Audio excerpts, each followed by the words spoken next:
Welcome to JSN News. My name is Milo Solis. And my name is Herrejon. And today we're going to talk about the topic of the Battle of Midway, also regarded as one of the most important naval battles of the Pacific War. The Battle of Midway took place on June 4th to June 7th on the Midway Island in the middle of the Northern Pacific Ocean. The reason behind this battle was Japan's desire to sink the American aircraft carriers that had escaped the destruction at Pearl Harbor. The general that would lead this attack for Japan was General Yamamoto, and was one of Japan's greatest naval strategists. And Admiral Chester Nimitz was in charge of leading the American forces. The plan was to draw the U.S. out of the middle of the Pacific Ocean by attacking Midway Island, a key airfield of the Americans, and then hopefully destroying their fleet to make the U.S. surrender on Japanese terms. Also, by eliminating the U.S. forces, the Japanese would be allowed to spread their influence in the Pacific without interference from the U.S. What the Japanese did not expect were the U.S. codebreakers finding out when and where the attack was going to take place. And they also intercepted several orders of Yamamoto. With this newfound information, American forces moved into position to surprise the Japanese forces. In the early morning of June 4th, the Japanese planes attacked the island and were shortly shot down. And then when U.S. planes spotted where the Japanese ships were, they were immediately attacked and shot down. But since their presence was unexpected, they did manage to destroy several hundreds of the Japanese planes still sitting on aircraft carriers. What would have turned the tide of the battle for the American forces? Your answer after this commercial break. Hi, sir. Can I have 2 tacos? Sorry, we don't have any tacos. Really? Yeah.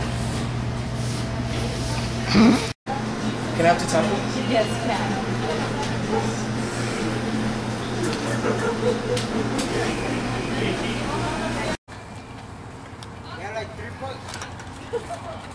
I got my 2 tacos. Yeah.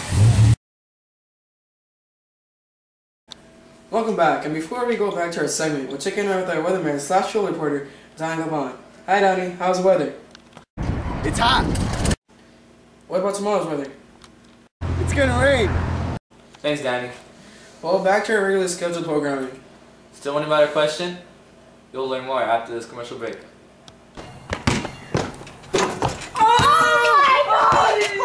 Gee Willikers, that was amazing! How'd you do that? Second me!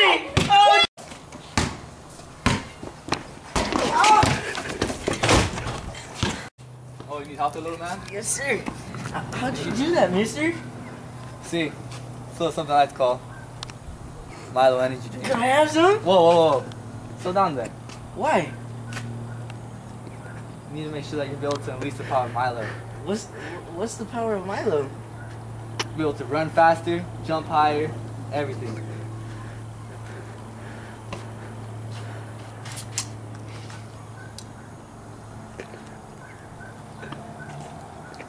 Want to give it another shot? Yes, sir. Let's go.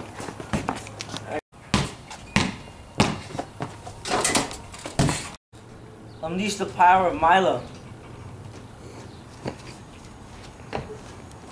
It works.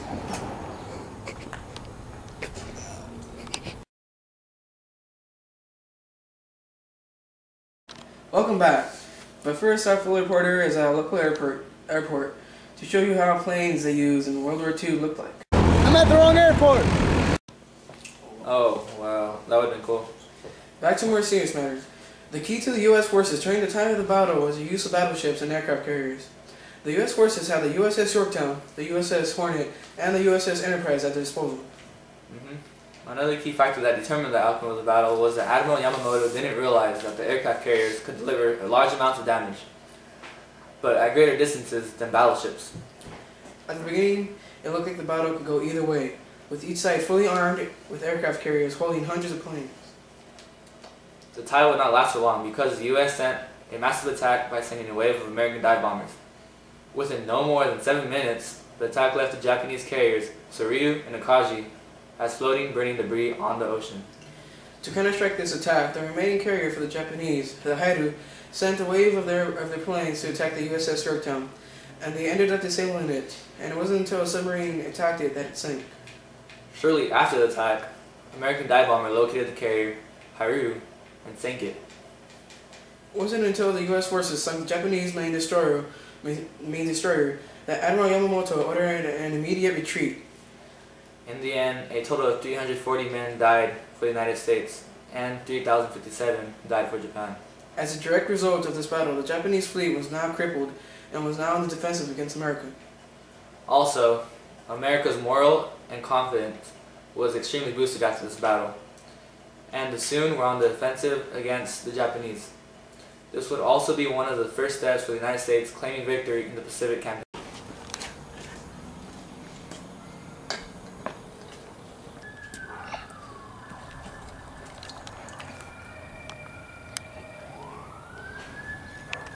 Oh my god.